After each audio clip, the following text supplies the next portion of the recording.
Geliefdes, as julle wonder hoekom ek verskillende mense geleentheid gee om te verwelkom hier vanoggend, is dit omdat die ouens wat lelik is met my deur die week, laat ek Sondag of verwelkominge doen. Omdat ek so baie vergeet, dit was seer.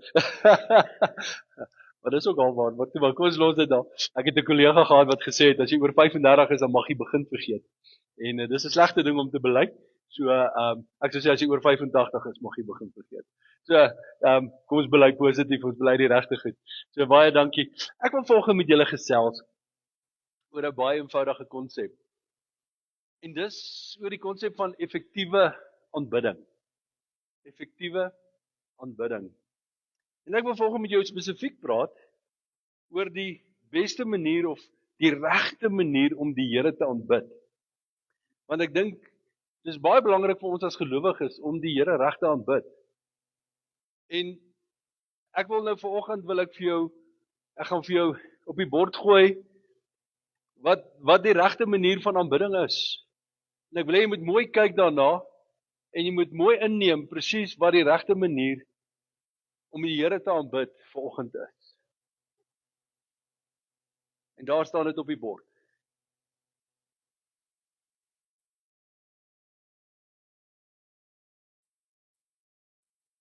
En as jy dink ek het 'n fout gemaak deur 'n blank te los, nee, ek het nie. Want die realiteit is dat daar is nie noodwendig 'n regte manier wat ons 'n 5-punt plan kan noem om God te aanbid nie. En ons het baie keer die geneigtheid om gou-gou 'n strategie uit te werk en gou-gou na iemand se 5-punt plan te luister op internet en ons wil dit op ons eie lewens toepas. Maar die werklikheid is dat die boodskap wat iemand op internet uitspreek is nie noodwendig vir hierdie gemeente of vir jou op die tyd waarin jy is of die seisoen waarin jy is nie. Dis heel waarskynlik vir sy gemeente of vir sy plek waar hy besig is om te aanbid, is dit dalk belangrik. Maar wat ons doen is, ons vat iemand anders se boodskap en ons maak dit ons eie. Ons kyk gou op die internet na 'n 5-punt strategie en ons luister na 'n klomp mense wat slim planne het en op die ou einde van die dag, dan kom ons met 'n aanbiddingsritueel voor die Here en nie met ware aanbidding om God werklik waar te aanbid met wat in ons harte is nie. En ek wil vanoggend sê, God het ons nie geroep om 'n aanbiddingsritueel te skep nie. Hy het ons nie geroep tot 'n aanbiddingsritueel voor hom te kom nie. Hy het my en jou geroep om in aanbidding, om in ware aanbidding met ons harte oop voor hom te kom staan en in verhouding met hom te wees. Want God is 'n verhoudingsgod en wanneer jy nie in verhouding met hom staan nie, wanneer jy deur 'n ritueel tot hom wil nader, dan mis ons die punt. Dan mis jy dit wat die Here graag vir ons wil gee, mis jy wat hy graag vir jou wil doen. Want dit is mos maklik, jy weet ek het 'n 5-punt plan. En baie van ons hou van lysies maak, ons hou van planne maak en ons hou daarvan om 'n spesifieke resep te hê. En ek wil vir jou sê, elkeen van ons verskil. En 'n manier wat God met my werk, hoe hy vir my sê om te werk, hoe hy vir my sê wat om te doen, is nie noodwendig wat hy vir jou sê nie. Elkeen van ons verskil, party van ons is baie gefokus. Party van ons is bietjie aandag afleidbaar. En ons het nodig om alles weg te vat om ons. Dis hoekom ek so baie vergeet het. Ons het nodig om alles weg te vat, om gefokus te bly op dit wat die Here op daai oomblik vir ons wil sê of doen. So ons verskil. En omdat ons verskil, gaan ook hoe ons tot God nader verskil. Ons persoonlikhede verskil en ons verhouding wat ons met die Here het verskil. En as ek sê dit verskil, bedoel ek, ons is elkeen op 'n ander plek in ons lewe. En daarom gaan dit, hoe jy na die Here nader, ook verskil. En daarom wil ek vanoggend vir jou sê, geliefdes, ons het nodig om in 'n aanbiddingsverhouding met die Vader te staan vir waar ons op die oomblik in ons lewens is. Nie volgens 'n 5-punt plan nie. Nou die realiteit is dat die woord gee wel vir ons sekere riglyne. Die woord gee wel vir ons 'n sekere pointers, as ek dit so kan noem, wat in ons lewe belangrik is wanneer ons tot God nader. Wanneer ons in aanbidding voor die Here staan. Maar om 'n 5-punt plan uit te lood en te sê, dis hoe jy die Here aanbid, gaan jy dalk iets mis. Gaan jy dalk iets kosbaar in jou lewe mis. So ek wil vanoggend by 'n paar van hierdie pointers stil staan Want dit is algemeen en weer eens soos ek sê, in elkeen van ons lewens gaan dit 'n bietjie verskil. Dit gaan nie noodwendig dieselfde wees nie. Maar ek wil hê jy moet die konteks verstaan, die konsep verstaan van wat belangrik is wanneer ons tot God nader, wat ons moet weet. Wat belangrik is wanneer ons 'n verhouding met die Here staan, wanneer ons hom aanbid, wat ons in gedagte moet hou, sodat ons effektief die koning van die konings kan aanbid. En hoor gou, geliefdes, God wil hê ons moet in verhouding met hom staan. Hy wil van jou hoor. Hy wil net dat jy met hom moet praat. Want jy is belangrik. Elkeen van ons is belangrik. En daarom die eerste pointer waarby ek wil stil staan, is weet jy is kind. Weet julle, ek dink dit is iets wat ons as gelowiges baie keer nie snap nie. Ons het nog steeds hierdie mentaliteit van ons is 'n slaaf of ons is 'n dienskneg, terwyl die oomblik toe ons Jesus Christus aangeneem het as verlosser en saligmaker, het ons kind geword van die almagtige God. Sê 'n bietjie vir jou langs jou, jy's kind. Okay, dit klink jy of julle my glo nie, kom ek wys julle. Johannes 1 vers 12. Sê Johannes, maar almal wat hom aangeneem het, aan hulle het hy mag gegee om kinders van God te word, aan hulle wat in sy naam glo. So vir elkeen wat Jesus Christus aangeneem het as verlosser en saligmaker, het hy mag gegee, het hy die reg gegee om kind van God te wees. So as jy Jesus aangeneem het, beteken dit jy is kind. Ek is 'n kind van God. Ons is baie geneig om te sê, ek is 'n sondaar gered uit genade. En ja, ons was sondaars en ons is gered uit genade. Maar weet julle wat, omdat ons in Christus is ons kinders van die lewende God. Ten spyte van die feit dat ons sondaars was. Ten spyte van die feit dat ons gered was uit genade. Is ons nou kind. Paulus kom en hy sê dan Galasiërs 4, vers 4 tot 7, sê hy, maar toe die volheid van tyd gekom het God sy seun uitgestuur, gebore uit 'n vrou, gebore onder die wet, om die wat onder die wet was, los te koop, sodat ons die aanneming tot kinders kan ontvang. Dan gaan hy verder, hy sê, omdat julle kinders is, het God die gees van sy seun in julle harte uitgestuur, en hy roep, Abba Vader. Abba Vader beteken, Papa. Papa Vader. Papa. Nou Papa praat van 'n intimiteit met ons almagtige God. Een van my kollegas staan in die Vrystaat, het in 'n gemeente gekom en toe daar kom, een van die kosbare sissies daar na hom toe en sy sê vir hom, jy moet net nie met Abba Vader hier by my kom nie, want as jy met Abba Vader kom, dan loop ek uit die kerk uit. Toe sê hy vir, weet jy wat, dan moet ek jou voorstel aan Papa Vader, want lyk my jy ken hom nie. En sy het toe geloop. Hoor gou, geliefdes, ons het nodig om te verstaan dat God nie net 'n God daarbo is nie. Ons is lief om te luister na Beth Miller se From a Distance. Sy kan miskien 'n God dien wat van 'n distance is of van 'n afstand is, maar die God wat ek aanbid, is nie van 'n afstand nie. Hy's by my. Hy's saam met my. Hy help my. Hy lei my en hy noem my sy kind. Ons het nou nog gesing, ek is 'n vriend van God. Hy gaan nog verder. Nie net 'n vriend nie, ek is sy kind. Hy sê daar vers 7, daarom is jy nie meer dienskneg nie, maar kind. En as jy kind is, dan ook erfgenaam van God deur Christus. So nie net is ons 'n kind nie, ek en jy is ook 'n erfgenaam. So wanneer ek en jy tot ons Vader nader, wanneer ons in aanbidding kom, kan ek jy as kind in sy teenwoordigheid kom. Nie as dienskneg nie. Nie as sondaar gered uit genade nie. Want wanneer ons dit doen, sit ons onsself so af in 'n boksie en ons isoleer ons so effens om in die teenwoordigheid van die Here te kom. So hoor vir my mooi, jy is volkome kind. Jy is volkome geliefd deur ons hemelse Vader. En elkeen van ons het toegang tot in sy teenwoordigheid. Nie net sekeres nie, elkeen van ons. Inteendeel, die Hebreërs skrywer sê, laat ons dan met vrymoedigheid na die troon van genade gaan, sodat ons barmhartigheid kan verkry en genade vind op die regte tyd gehelp te word. So ek en jy kan met vrymoedigheid na die troon van genade gaan. Ons kan met vrymoedigheid in die teenwoordigheid van ons Papa Vader kan ons ingaan. Tweede pointer wat die woord van die Here vir ons gee rondom aanbidding is dat ons moet aanbid in gees en in waarheid. Nou ons het hierdie laaste 2 weke het ons nogal redelik stil gestaan by hierdie vers en almal wat hierdie laaste 2 weke in die kerk was, gaan nou dadelik onthou wat ek gesê het. Maar die realiteit is dat Jesus kom en hy sê Johannes 4 vers 23 en 24, daar kom 'n uur en dit is nou, wanneer die ware aanbidders die Vader in gees en waarheid sal aanbid. Want die Vader soek ook mense wat hom so aanbid. God is gees en die wat hom aanbid, moet hom in gees en waarheid aanbid. So ek en jy het nodig om in gees en waarheid te aanbid.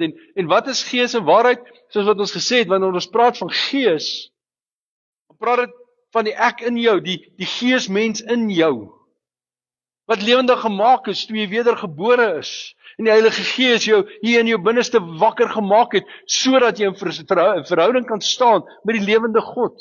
So ons het nodig om as geesmens die Vader te aanbid. Maar wanneer hy praat van waarheid, dan praat hy van die sielsmens. Dan wanneer hy praat van jou intellek, hy praat van jou besluite, dat ons sal kies om die Here te aanbid. Maar weet julle wat, dit stop nie daar nie, en ek het dit laas keer ook genoem. Paulus kom en hy sê in 1 Korintiërs 3 vers 16 tot 17, hy sê, weet jy nie dat jy 'n tempel van God is, en die Gees van God in julle woon nie? So God wil hê ons moet hom liggaam, siel en gees aanbid, wanneer ons tot hom nader. Nie net met ons gedagtes, of net met ons verstand nie. Jy sê, want dis waar ons baie keer die fout maak. Ons wil in ons liggame, wil ons doen wat ons wil lewe soos ons wil, en wanneer die tydjie reg is, die 5 minute voor ek gaan slaap, of die 10 minute wanneer jy opgestaan het, dan wil ons gou-gou Bybel lees, en ons wil gou-gou bid met ons verstand. Ons kom nooit in die binnekamer, waar ons werklik waar gees tot God aanbid nie. Ons kom nooit in daardie intimiteit, waar ons hemelse Vader, wat 'n begeerte het, om meer en meer van ons te hê. Hoor mooi, God het 'n begeerte, om intiem saam met jou te verkeer, gees tot gees met jou te verkeer. Ons het nodig om God liggaam, siel en gees te aanbid. Wat vir my skerry is, en ons praat nooit hieroor nie. As ons die volgende vers lees, vers 17, dan sê Paulus, as iemand die tempel van God skend, sal God hom skend. Want die tempel van God is heilig. En dit is julle. So nie net is jou liggaam 'n tempel waarin God se gees woon nie, waar God woon deur sy gees nie. Hy sê, hey, dis my tempel daai. En as jy my tempel seermaak, gaan ek jou seermaak, in my eie taal gesê. As jy my tempel skend, gaan jy moeilikheid kry.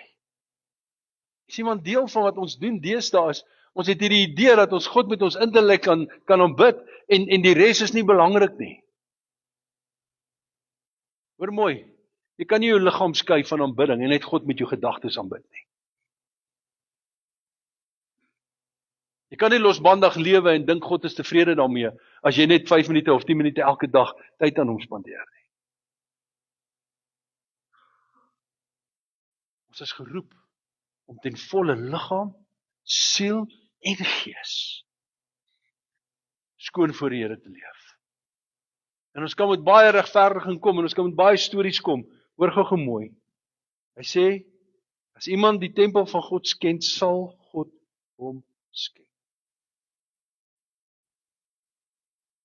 So wees versigtig wat jy in jou lyf indruk. Ons spot altyd so en sê, jy weet, ek lyk nie van niks doen so nie. Dit kos baie om my lyf so te hou. Maar hoor gou mooi. Of jy besig is met brassery,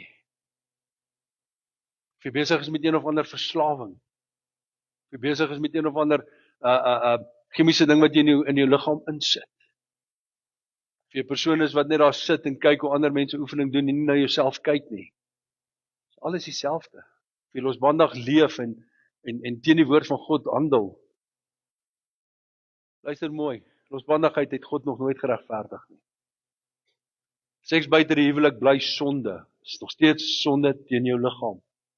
Ons kan dit doen inkleer soos ons wil, ons kan dit doen regverdig soos ons wil. Sonde bly sonde.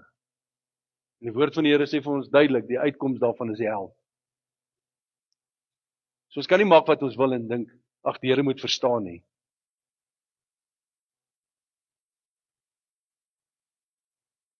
Ons het nodig om God te aanbid, liggaam, siel en gees. Met alles wat ons is. Het ons nodig om voor hom te kom. Ja, magtige God. Derde pointer. Soek God se wil. Soek God se wil. Hierdie is 'n belangrike ding, want ek wil vir jou sê, jou wil kan hoe mooi wees, maar as dit nie in lyn is met God se wil nie, dan beteken dit absoluut niks. Ons het nodig om God se wil in ons lewens te doen. Nou, terwyl ek aan hierdie woord gedink het, en kom daar iets in my gedagte op, wat net nogal vir my, net weer eens gesê het, wow, Here, hoe skuldig is ons as gelowiges nie aan hierdie punt nie. En ek wil julle gou vat na 'n storie toe, aan Lukas 15, wat Jesus vertel het, van twee broers. Ons lees daar vanaf vers 11, hy sê, Jesus het gesê, 'n man het twee seuns gehad. En die jongste van hulle het vir sy vader gesê, gee my die deel van my eiendom wat my toekom. En hy het die goed tussen hulle verdeel. Klink die storie vir julle bekend? Verhaal van die verlore seun. En ons almal fokus op die verlore seun, wat gegaan het en alles wat sy pa hom toe gegee het, losbandig gaan deurbring het, en op die einde tussen varke geëindig het, en nie eers kos gehad het om te eet nie, en almal fokus op dit. Ek wil hê jy moet gou ietsie sien. Kyk gou daai laaste lyntjie op hierdie vers. Hy sê, en hy het die goed tussen hulle verdeel. Tussen wie het hy dit verdeel? Tussen sy twee seuns. So hy het vir elke seun gegee wat hom toegekom het. Hy het aan elke seun sy erfdeel gegee om dit in besit te neem. Maar weet julle wat se hartseer van hierdie gedeelte? Wanneer ons bietjie verder gaan lees, daarvan na vers 29, dan lees ons hoe die pa partytjie hou om na die jongste seun wat verlore was en nou gevind is terugkom. Hierdie oudste seun wat ook sy goed gekry het, kom uit die veld uit, en kyk gou hierdie gesprek. Sy pa smeek hom om in te kom, want hy's kwaad, hy wil nie inkom nie. En kyk gou na hierdie gesprek wat hierdie oudste seun met sy pa het. Hierdie seun wat getrou by die huis gebly het. Kyk na die gesprek wat hy met sy pa het. Hy sê vir sy pa, kyk, ek dien nie so baie jare, en ek het nooit u gebod oortree nie. En vir my het u nooit 'n bokkie gegee nie, sodat ek saam met my vriende vrolik kon wees nie. Sien julle wat hy sê?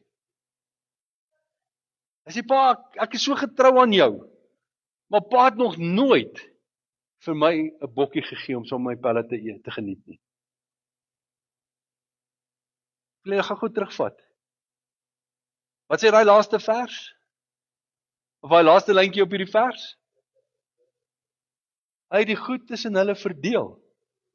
So hierdie oudste seun het al reeds sy erfdeel gekry. Hy het al reeds gekry wat syne was. Maar weet julle wat? Hy het dit nooit in besit geneem nie. Hy het dit nooit gevat nie. Hy het nooit dit wat die Vader vir hom gegee het, geneem nie.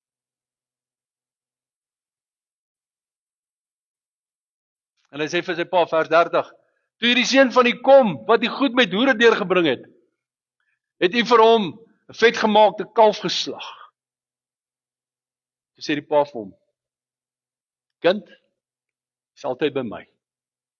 En al wat myne is joune. Kind, jy was nog altyd hier en ek het klaar jou goed gegee. Dit wat myne is joune, nie myne nie. Ek wil hê jy moet vanoggend iets hoor, geliefdes. Die Here het klaar vir jou gegee. Ons het nodig om besit te neem. Ons het nodig om ons eie te maak. Dit wat die Here reeds vir ons gegee het, as kinders. Ons het nodig om dit ons eie te maak. Want weet julle wat? Die meeste van ons lewe as sondaars gered uit genade. 'n Sondaar wat te bang is om in die teenwoordigheid van die almagtige God in te kom, terwyl hy ons reeds kinders gemaak het, vir ons al reeds sy volheid en sy erfdeel deur sy Gees gegee het, sodat ek en jy in sy teenwoordigheid kan inbeweeg. Sodat ek jy met vrymoedigheid kan opstaan en kan wandel saam met die Here. Wanneer ons in ons binnekamer ingaan om te gaan bid, wanneer ons in ons karre klim om werk toe te ry, wanneer ons deure by die kantore oopsluit en in ons kantoor in te stap, is hy saam met ons. In elke aspek van ons lewe is hy by ons. Het hy reeds sy volheid in jou hart, in jou lewe, in jou gees uitgegee. Ons het nodig om dit ons eie te maak. Ons het nodig om te begin doen wat die woord van die Here vir ons sê. Jesus kom en hy sê daar in vers 34, hy sê, my voedsel is om die wil te doen van hom wat my gestuur het en sy werk te volbring. En ek wil volgende vir jou sê, geliefde, as jy kan verstaan dat God alreeds alles vir jou gegee het en jy kan eienaarskap vat daarvan en dit begin uitleef, gaan jy 'n geestelike versadiging ervaar wat jy nie ken nie. Hoekom? Want jy gaan begin in die wil staan van dit wat God jou voorgeroep het. Jy gaan begin in die wil staan wat God die mandaat vir jou gegee het. Jy gaan begin eienaarskap neem van die volheid van God wat in jou is.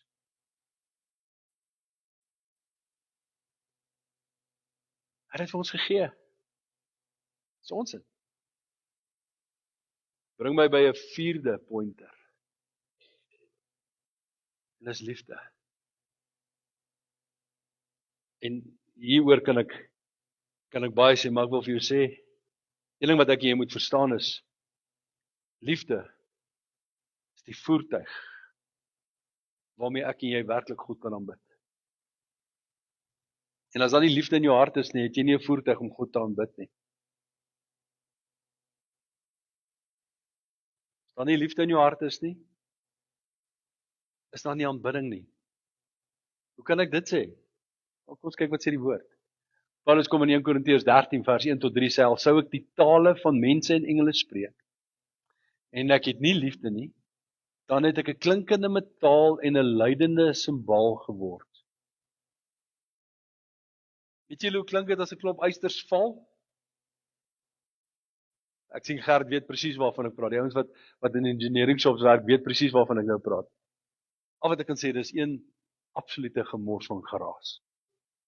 En die woord sê, dat al het jy die gawe van profesie, en al kan jy in tale praat, maar jy het nie liefde nie, dan is jy een massiewe geraas in die ore van God. Dis bietjie hard gesê, is dit nie? Hy sê, vers 2, hy sê, al sou ek die gawe van profesie hê, dan praat hy van profesie, en al die geheimenisse weet, en al die kennis, en dan sou ek al die geloof hê, sodat ek berge kan versit, en ek het nie liefde nie, dan sou ek niks weet nie. Vers 3, al sou ek al my goed uitdeel, en al sou ek my liggaam oorgee, om verbrand te word, en ek het nie die liefde nie, dan sou dit my niks baat nie. So selfs al gaan sterf jy vir 'n saak sonder liefde, dan beteken dit absoluut niks. Dit het dieselfde effek asof jy nie gesterf het nie. So, dis erg, hè? Om te dink dat as jy sterf vir 'n saak, beteken dit absoluut niks in die oë van die Here, as jy nie liefde het nie. Woord van die Here sê vir ons, 1 Johannes 4 vers 7 tot 8, geliefdes, laat ons mekaar lief hê, want die liefde is uit God, en elkeen wat lief het, is uit God gebore en ken God.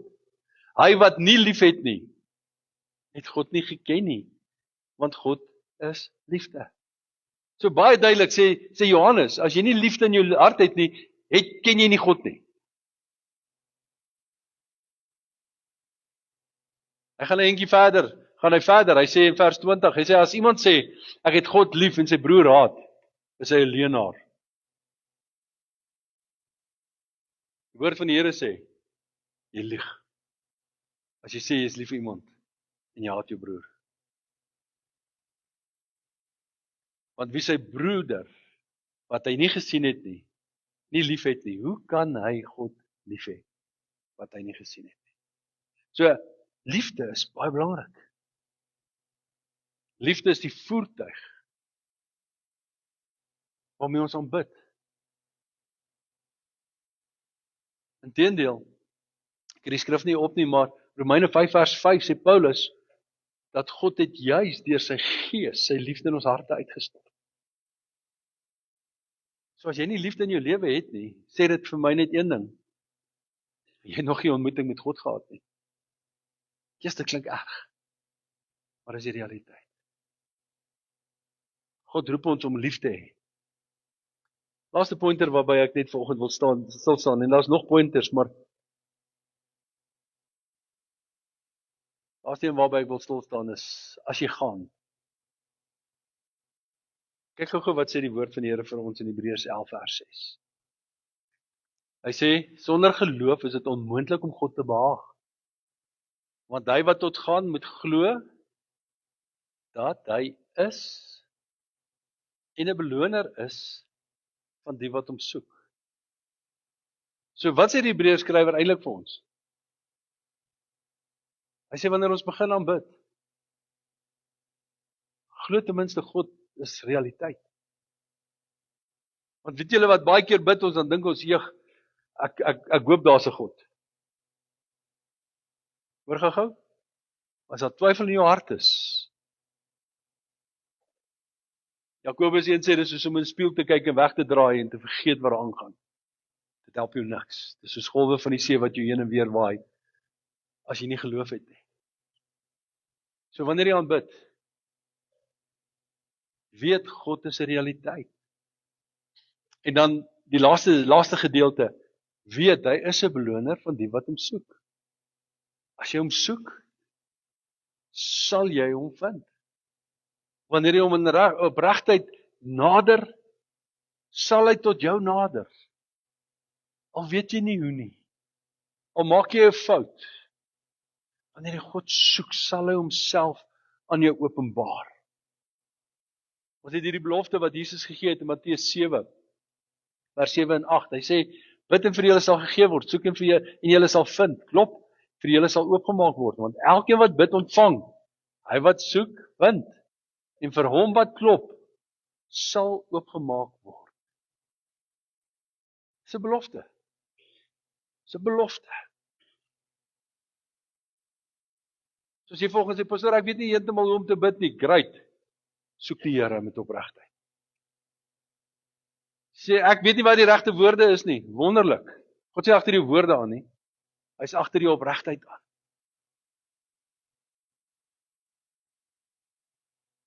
Pastoor, ek weet nie of ek die regte klere aan het nie. Wel, ek weet nie wat die regte klere om voor God te kom nie. Want soos jy is, soek hom,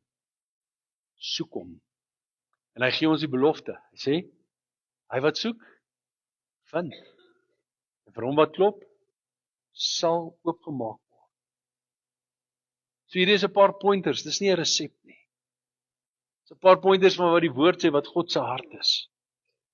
En ek wil julle vanoggend aanmoedig, geliefdes, weet jy is kind. Weet God se wil is vir jou beskikbaar en God het 'n droom oor jou. Soek sy droom vir jou lewe. Wees lief. Aanbid God met alles wat jy het, liggaam, siel en gees. En wanneer jy tot hom kom,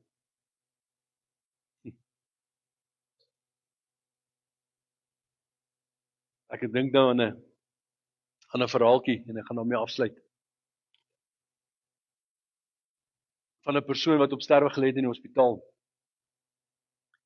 En 'n pastoor kom by hom en hy begin met hierdie man te praat en hy wil Jesus aan hom voorstel en dit is 'n baie eenvoudige man, nie wel af nie, hy het nie mense nie, so hy's alleen en die pastoor kom by hom en hy vra vir die ou, hoorie, jy weet, ken jy Jesus? En hy sê ja, hy sê ek praat elke dag met hom. Maar die pastoor kyk hom so en so bietjie so 'n bietjie voorbou in sy hart, wonder hy of hierdie man regtig weet waarvan hy praat en hy sê vir hom, en hoe praat jy met hom? Hy sê, weet jy, elke dag kom sit Jesus by my hier op die stoel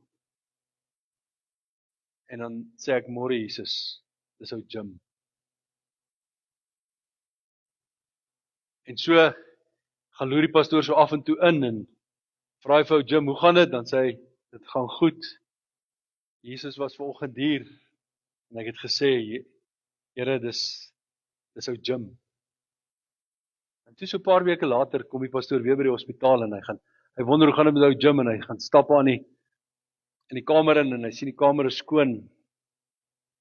En hy sien die verpleegster wat altyd met ou Jim gewerk het en hy vra vir die verpleegster, hoorie, waar is ou Jim?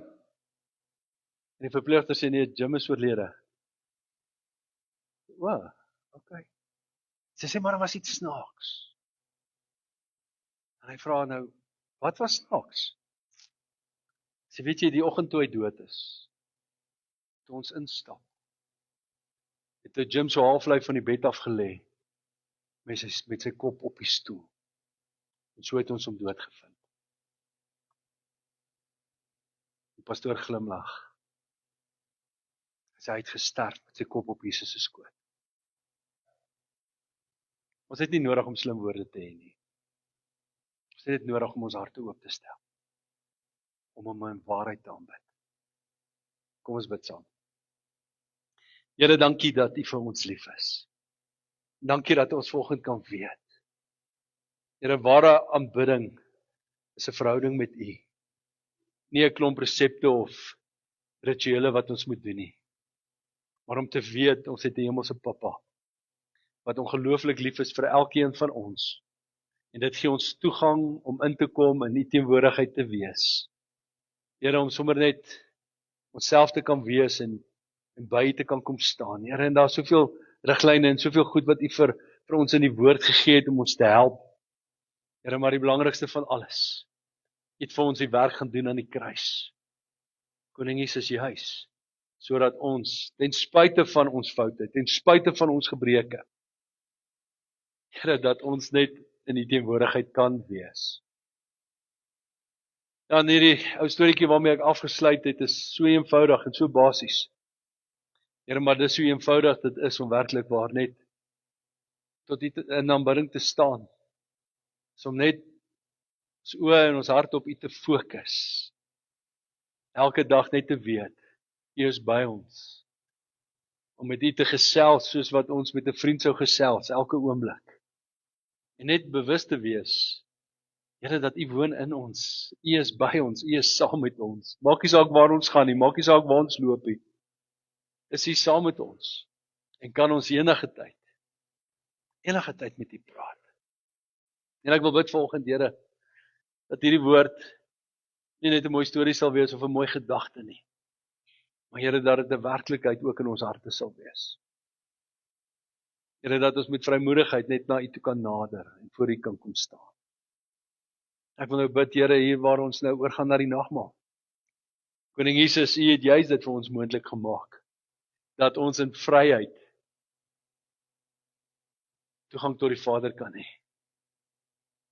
Dat ons met vrymoedigheid toegang tot die Vader kan hê. Dat ons kan weet, ons is nie alleen nie, maar U is saam met ons. En ek wil bid, waar ons nou nagmaal gaan gebruik, Here, dat die werklikheid van dit wat U aan die kruis gedoen het, volgens net weer eens 'n realiteit ook in ons harte sal wees. Ons sê vir U dankie daarvoor in Jesus naam. Dankie, Here. Dankie, Jesus. Amen.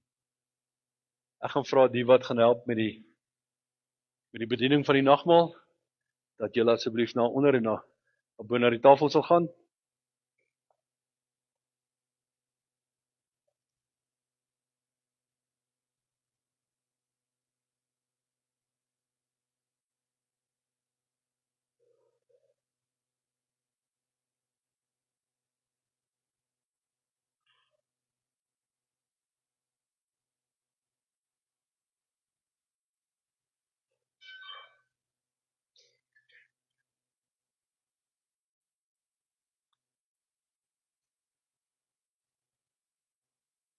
It's so amazing as 'n mens net na hierdie tafel kyk. Ons sien die brood, sien die sap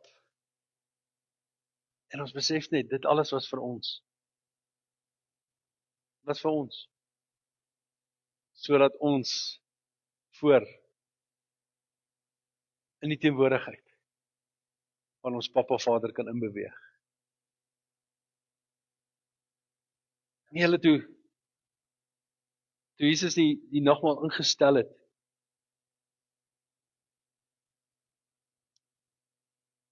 het hy geweet een van die manne wat daar sit is besig om hom te verraai. Het hy geweet een van die manne wat daar saam met hom aan tafel was, gaan hom verloon en sê maar ek het hom nie geken nie.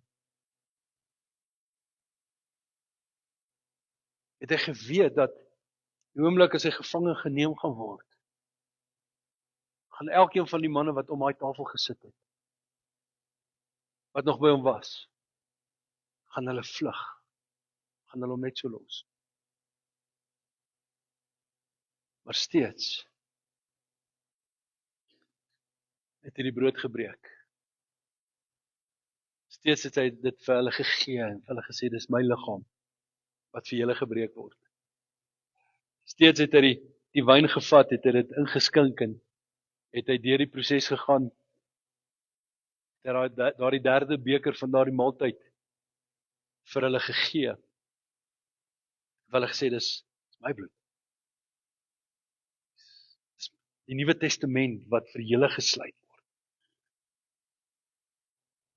Ek wil vanoggend sê, as ons hierdie broodjie eet vanoggend, as ons hierdie sappies drink,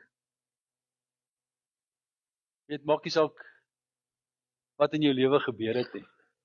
Maak nie saak wat se foute jy ooit al in jou lewe gemaak het nie. Maak nie saak waar jy vandaan kom nie.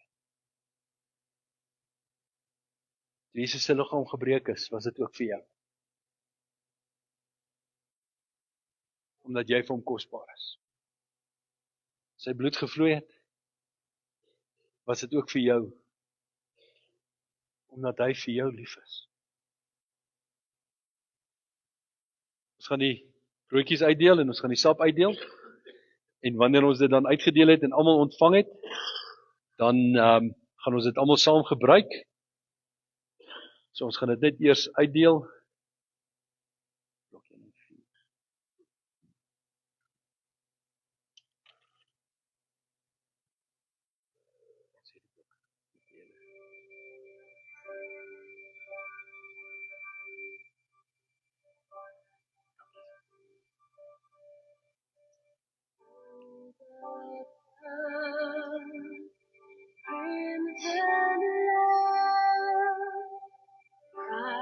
As ons klaar uitgedeel het, sal ons ook met die beker bedien. Vir die wat graag die beker eerder gebruik.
Kom ons sluit die oë.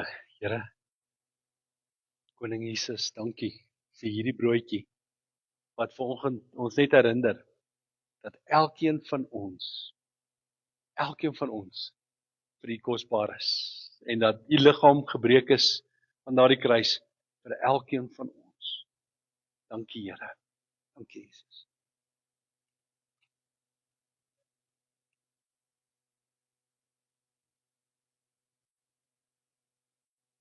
Here, en ook hierdie sap. Hierdie sap herinner ons vanoggend van U bloed wat vir ons gevloei het. Here, dat ons gereinig is deur U bloed. Here, dat ons deur U bloed in die Nuwe Testament ingegaan het, waar volgens ons erfgename is, waar volgens ons kinders is. Here, nie meer bywoners nie, nie meer diensknegte nie, maar kinders. Dankie vir U bloed, Here.